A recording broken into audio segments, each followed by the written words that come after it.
和黄龙辉夫妇与周博允是高中同学，三人从小就爱豆腐这一味。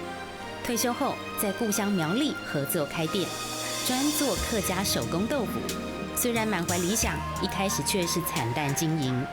从开始的1桶2桶，然后坐在这里，像我先生坐在这边等客人，等了1个下午，只有卖到150块钱。不用常见的石膏，改用盐卤凝结，让豆腐从柔嫩易碎变得有弹性，也更健康，稳扎稳打，慢慢地做出好口碑，也累积不少忠实顾客。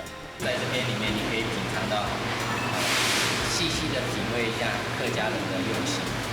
用心做，东西好，所以订单很多，听单当多，听单当多。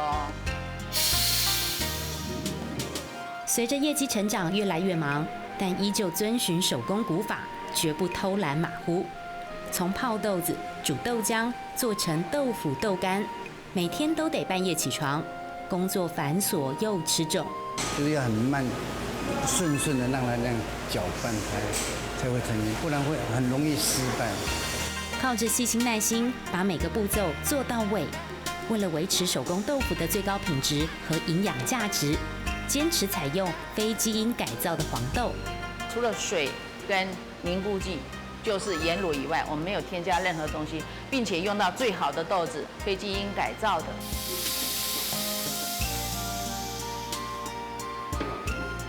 原汁原味熬煮豆香，这客家手工豆腐就像客家人的个性，踏实内敛，朴素无华，又充满余韵滋味。